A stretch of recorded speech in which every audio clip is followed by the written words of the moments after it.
Broadcasting from the business capital of the world, this is the Podcast Business News Network.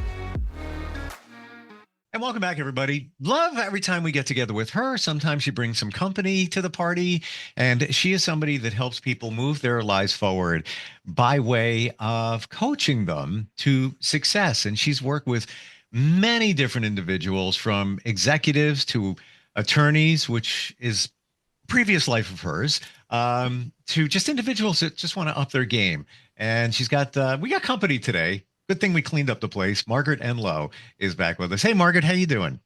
Good, Steve. I'm doing just fine, and here in New York City, and enjoying the weather and the blue sky. Yeah, well, we've got somebody there that looks like we've got some sky in his background. Who do we have? So we have here a good friend of mine and colleague, Roy Fenichel, and Roy and I have known each other for about 9 years, actually through a networking group that we're both a part of. And so in that capacity, Roy, you and I have talked about all sorts of things over the years, right? Exactly. Wide-ranging discussions. Yeah. Well, welcome on board. I want to just establish here that you work with titles, real estate titles, and everything involved in that. Is that correct? Exactly. Anybody purchasing property, refinancing property, we get them to the closing and through the closing. I'm going to say that you're one of the most important people in the room, because if there's any issues with the title or any kind of the records, it stops right there. Have you been in those situations? I'm just kind of curious, been at closings, before, and no major title issues, but they have arose just before. Have you ever been at closing where something came up, or everything is all set up before you even get in there? Most of the time, if we do our job and everybody gives us the information that we diligently research and put together, and most of our problem solving is beforehand, so that we work with all the parties to schedule a closing and then smooth sailing. It's our job to make it so.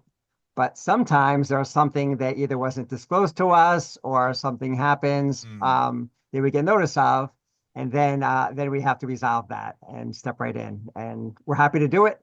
But we try to do it with as little stress as possible. As soon as you said disclose to us, I got an uneasy feeling. That is just, those are the words you never want to hear in a legal situation. It wasn't disclosed to us. Right away, the car has legally turned at that moment. I have to laugh in a very positive way.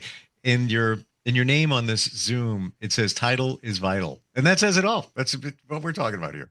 Wow. Yeah, I'll just say title is vital is Roy's, what would you say, sign off? Roy, it's your moniker. It's my tagline. It's my registered trademark. Wow. It's what a lot of people know me by, because title is vital to your real estate closings. And for me, it's sort of a double joke, since I'm heavily involved in the editorial world. And so your title is also vital to your publication and what you're trying to convey to the world. So conveyance could be real estate, or conveyance could be the communication, which is what I'm trying to help people with. Let's talk about that aspect of your life. So we have the title side, but we also have, I call it the copywriting side, editing side.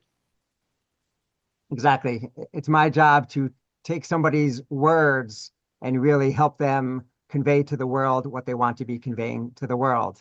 Within real estate, it's easy, because most real estate is a black or white issue of, is it cleared? Is it ready? Does the bank have what they need? Do the parties have what they need? But in most of the rest of the world, the words you use are very powerful. And so I try to help people convey. I'm a words person, as Margaret knows. I'm a words person. So if there's words, I can help you convey. But when you interact with people, how Margaret's been very helpful to me is interactions among people, and how you present, like on a podcast like this. It's very, very important. You can't send an email and be on Steve's podcast. You actually have to appear in person. So for that, I'm very grateful for Margaret. Margaret, tell us when you first met Roy and the dynamics that ensued after that. When I first met Roy, it was a brand new environment for me. Again, it's a networking group. BNI. Some people watching this podcast may have heard of it. We're in Chapter 1 in Manhattan. We meet every week, Wednesday mornings at 7 a.m. So it's early. And By the way, side note, don't mean to cut you off. I'm in the process of joining one of those groups based on a suggestion of a colleague, and oh, went to a couple of yeah, they have like events where it's at a different location, and they just they welcome others. Just a good vibe. And it's so funny. I haven't been in a meeting at 7 o'clock in the morning since I was doing morning radio. Like it stopped like 4 years ago. I was like, oh, this is what goes on at 7 a.m. So yeah, but there's a reason, because you want to, you got a day ahead of you, and you want to make the most of it. So just I'm aware of exactly. BNI. Yep. Exactly. Yeah. Our meetings do end so that everybody can pretty much go to their work and have their full day. Sure. But with Roy, just back to your question, it was a very new environment for me coming out of PricewaterhouseCoopers as one of their attorneys to a networking environment where I'm trying to sell my services in a good way for coaching. And Roy is the president of our chapter and is very welcoming, friendly, easy to talk to. And so when I had questions, which I did, I would go to Roy, and there were one or two others I would go to as well. And Roy would very patiently, kindly answer my questions about what do I do when I stand up and I talk about my 30-second commercial about coaching, something I had never, ever done before. What are some of the people I should maybe interact with on a one-to-one basis in the next few weeks? So that's how Roy and I got to talking. And then on from there, as Roy said earlier, many other discussions on a huge variety of things. And then there are, of course, social events as well, where we just hang together. I look at both of you, and I'm getting a thought here. I see the two of you at that BNI meeting and explaining what you do. And again, to call it the elevator speech, you got 30 seconds.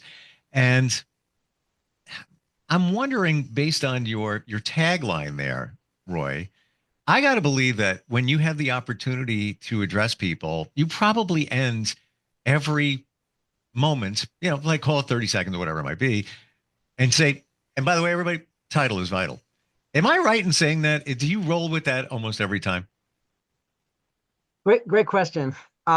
So I try to include my title is vital in discussions as naturally as possible outside of the formal business chapter 1 in Manhattan, as Margaret said, context, because sometimes networking doesn't have the most touchy-feely of views in the non-networking community. Mm-hmm. So I do not want someone to think I am a networker out there pitching somebody, for sure. Yep. But I am very proud of the title is vital. In fact, a friend I brought into the group is the one who trademarked it, just like Margaret could do with I am a coach who can help you with a new approach. These things do strike people as something to remember. So I do think it's very important to include it in conversations, and I do want to convey what exactly I do. But you also want to make sure it's in terms of being remembered and finding ways to be helpful to the person you're speaking to, not just pitch them on the product. Well, memorability, that's where I was going with that. And Margaret, is that your slogan, the coach and approach? Yes, a coach with a new approach, which I do use as a tagline, not every time, but I'd say maybe 50% of the time. I don't have one. You got to get one. I'm thinking of, that's why I brought this up. I'm thinking about it. Like, what do I got? I mean, I'm like, there's, I have a sign over there that I bring to events, and I have a marketing company, by the way, side note. And basically it says, get Harper, get results. But that's not, doesn't rhyme, isn't flashy and catchy. Side note also, I don't do a lot of networking. I did prior to 2020, Okay. COVID. So just thinking about getting back into it. That's why I was exploring BNI. But for memorability, having a tagline, there's not, and like you said, Roy, working it in there. And I don't think there's anything wrong with talking to everybody. Title insurance is important, blah, blah, blah, blah, blah, blah, blah. By the way, title is vital. Like people expect it. Like, there was TV shows. Carol Burnett used to do a show. And what would she do? Margaret, do you remember what she would do at the end of the show? No. She would tug on her ear. Oh, okay. Yeah, And that became like her thing. People would wait for the end of the show. And she just it was almost like, a good night. That's it. I don't know why she did it, but guess what? Decades later, saw it as a kid. I'm talking about it. So being memorable. Exactly. You just have to wait for the funny lady to pull the ear. That's how you know you're done. The fat lady to sing or the lady puller ear, whatever it might be. Uh, Or maybe believe in Steve. Maybe you can use believe in Steve. Good tagline. You could consult with Roy about words. That's He's funny. good with words, right? That is funny. Roy, tell us about the copy editing. What do you find most often when people are crafting communication? Um, is it many extra words? Do people not get to the point? What do you encounter most often? What I counter most often is helping people convey to those outside of their field the expertise that they have in a very cogent way. So a perfect example, and this ties back to the networking, a member of our networking group, she's a stager to the stars. She works with every top brokerage you heard of. She announced in a meeting that she's writing a book. And I approached her after the meeting and said, I used to be an editor. I'd be happy to take a look at her book. So it ended up happening. And in fact, it just launched. And she has a big book launch event next month that Wow. I'll send you an invitation to. And so she knows staging, she knows real estate design. And it's my job to help this book, which is for real estate brokers, but also make it cogent and clear. Obviously, no typos by the time you go to press. And so to clean up all that and also make sure it says what she wants it to say for the experts in real estate, but also for you and I and Margaret, anyone who wants to design a space to make it clear for that reader as well. And that's really my specialty, expertise and breaking it down in ways that make sense and no typos. So we got we've got her book. I'm the worst person at proofreading, by the way. I'll call you. I really am. I miss things, and it's always been said you should never proof your own stuff. If you're a writer, don't ever be the proofreader of your own manuscript. You're not going to see it. You're not going to see it. How would you, in 2 sentences or less, explain her book? Well, Kathy Hobbs, as I mentioned, is a designer to the stars. So she has been expert in hundreds of real estate installations and designs.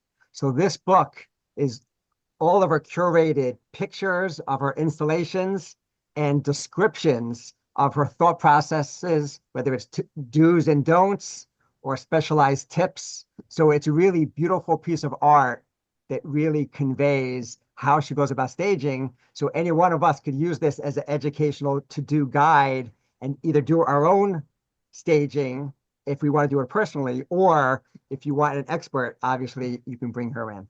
And when you first mentioned her book, I wasn't really getting the magnitude of the examples and the pictures until just now. And right away, I'm like, whoa, I would love to take a look at that, and I don't need to know the celebrity's name or anything like that, but just how she set things up in a staging situation. And I've done actually podcasts before, quite a few with interior designers who also do staging, and you learn little nuances, little trends, all of that from the work that they do. So yeah, very interesting. Margaret, what's your overall feel in terms of Roy's presentation? Roy, don't listen. His overall presentation? Yeah. Oh, In general. In general. In general. Well, great. And you said, for example, in two sentences or less, tell us what the book is about. And I think it was two sentences. And there's a lot in that book. I've seen it. And Wow. so I learned, yes, Roy's presentation, he has to stand up in front of our group every week and tell people some things they want to hear and also some things they probably do not want to hear. And he does that very well. Is also always well prepared, and preparation is half the battle. That being said, Roy, how do you get comfortable when you have to speak in front of a group? And I mean you, but maybe not necessarily just you, just in general. And that's one of the number one fears that we have, speaking in public. How do you get comfortable? Great question. And that was my fear going into the business networking environment. I had just changed careers around the Great Recession, and I went from an attorney behind the desk, nose to the grindstone, to now networking. And first off, get there early every time so you get the lay of the land. And by getting there early every week, I was asked to be the guest host. So then, even though I was a little nervous, I'm an introvert at heart, I got to greet everyone on the way in. So now when I get up to do my pitch, I had already met every member and every guest, at least briefly, so it was more comfortable. Then when I was asked to be at the front of the room to run the meeting, Margaret was very helpful for me to get comfortable in that environment where I'm now presenting to the group. And she's always smiling and she's always supportive. And so she would give me little tips here and there how I can engage with the room a little better. So I think it's meeting everyone beforehand is very, very helpful. Getting there early is very, very helpful. And knowing about what you want to be saying and listening to everybody. And people love to be listened to. And then over time, I got a little more comfortable. That is the best piece of advice I think I've ever heard about public speaking. That's great. Seriously. And getting there early, it pays so many dividends, because what are we afraid of in public speaking? It's a room full of strangers. I don't know who these people are. You kind of know them because you saw them a half hour before or whatever as they came in. And now you have a safety net. For example, something comes up. You've already talked to Jimmy, whatever. And then you could say, look at Jimmy's tie today. Put the focus on somebody else for a moment. Where'd you get that tie, Jimmy? You already know his answer because you engaged him before the meeting and said, man, cool tie. Where'd you get it? So you bring others into it, but you wouldn't know that unless you showed up early. I noticed Roy has had in the past a little habit of, with a pencil, flicking it on the table in front of him. So I pointed out to you one time, Roy. It's a very visual thing, and you said you weren't aware of it. So much less of the tapping on the table right now. Wow. Yeah, these are the things that a coach picks up. I wouldn't have even said anything. I wouldn't have even noticed it. But you know what? Let's be honest. It can be a little distracting. It can be, your attention. Why is he doing that? What's going on there? What are some of the other things that you might suggest, Margaret? Not just Roy in general, but even just public speaking. Any thoughts there too? 3 deep breaths before you're going to speak. Of course, it's much easier, and Roy doesn't have this available to him, is having a PowerPoint that you've prepared with. It's often helpful as well, Steve. You're talking to a room of people, let's say, to focus on 1 or 2 in the back of the room. Just lock your eyes on those people. And it's a little unnerving to do that because they say, oh, they're going to think I'm staring at them. But by doing that, it has the impact on other people that you're encompassing the whole room much more with more direct eye contact. If you focus on a few people in the back of the room and look at them, again, not so easy to do. And then it's also just remembering that pace is important when we talk amongst our friends. You can maybe talk fast, a little slowly.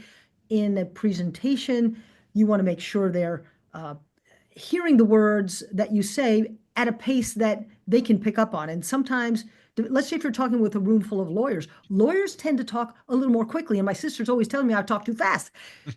You're a New Yorker, but anyway. Yes, I'm a New Yorker too. If you're talking to a room of, let's say, consultants, it might be a different pace. But again, I come back to preparation is key to feeling confident walking into the room. And if you have that level of confidence, then when you start speaking, and again, it's that first minute or 2, and then you get beyond that, then you can start relaxing and saying what you had to say. I love that thought too about focusing on the back of the room, because if you want to focus on something, right? If it's in the front of the room, it's obvious that you're not looking at everybody else. But if you hit the people in the back, nobody knows if you're in the 3rd row that you're not looking at them. And of course you can glance around, but your home base is the 2 people in the back of the room. Nobody's going to know that you're just looking at them. Yeah, I think that's a great tip. Exactly. Especially now we have a lot of members, and so it's a long room, and so therefore you are covering the room. And I think Margaret, it reminded me of something she said to me at the front end.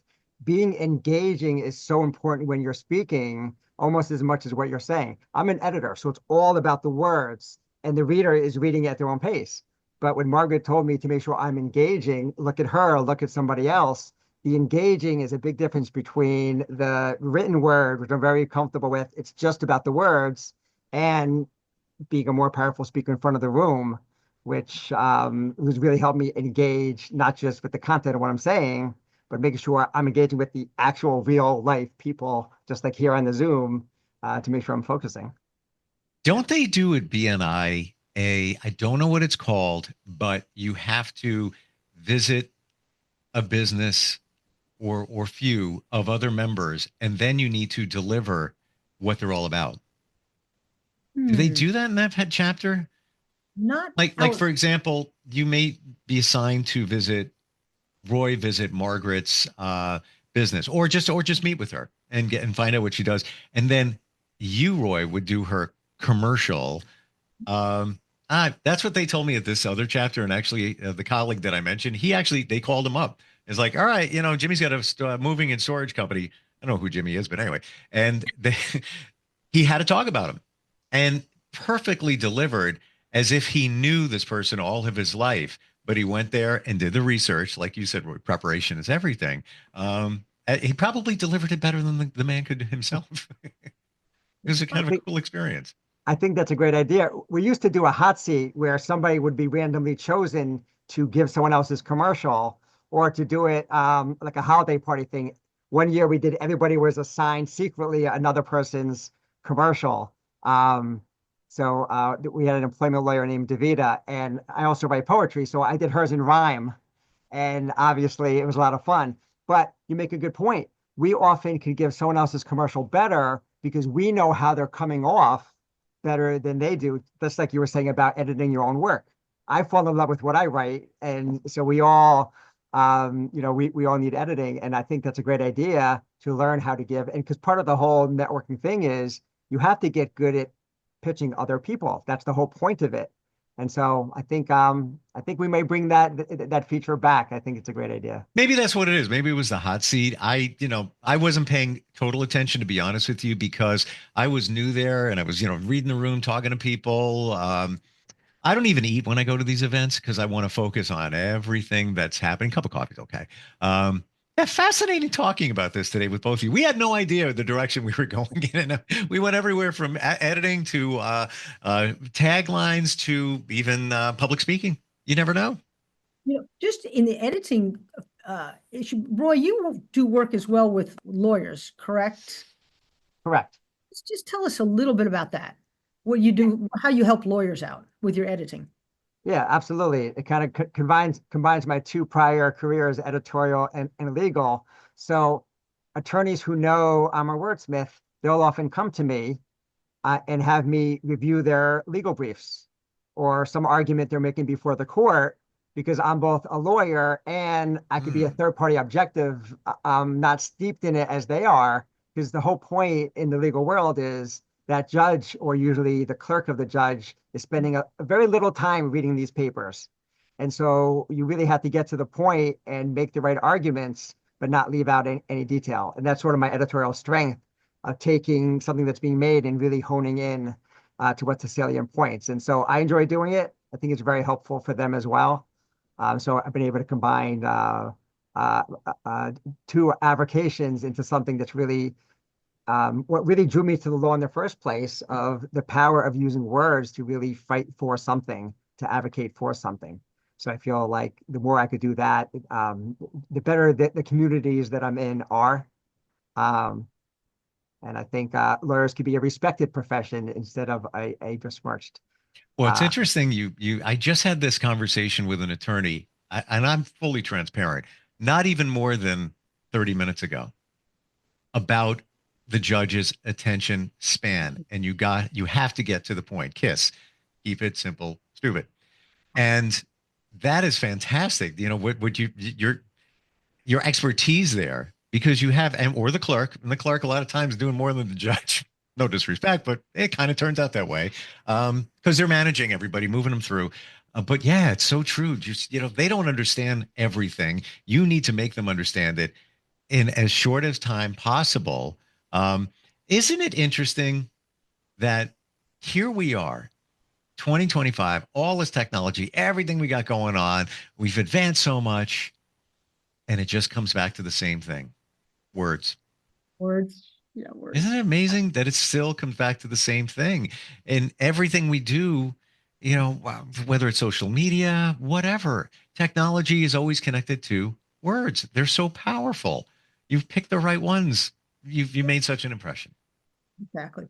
AI is a lot about words, putting the right words together with the ability to research huge volumes of material. Right. All right. Final thought. We're out of time, but thank you for bringing that up, Margaret. Roy, AI, your thoughts. It's an important tool, but just like Steve Jobs said decades ago, you cannot let computers make any final decisions because you can't hold a computer accountable. And the whole legal editorial profession, just like, as Shakespeare said, when King Henry VI is trying to prevent people from doing what they need to do, why do you say kill all the lawyers? Well, it's actually a positive for lawyers. It's saying you need lawyers. I would add editors in that and journalists in order to protect and advocate. And so we need them around no matter how many computers we have making our jobs easier. Awesome. Thank you both for being here today. Margaret, you're reachable on the coaching level by your website, and that's your name. That simply Margaret Enloe, correct? MargaretEnloe.com. Correct. Awesome. Roy, how do we find you? Anyway, LinkedIn's great. If you just Google Roy Fenichel, title is vital. I'll come up, either my business group will come up or any of the many things that I have going on coming up. And I'm always happy to help. I wanted to end with title is vital, but you beat me to it. Thank you both for being here today. Learned a lot. Good stuff, and I appreciate it. Thanks, Steve. Thank you, Roy. Great. Thank you for the We'll be conversation. right back.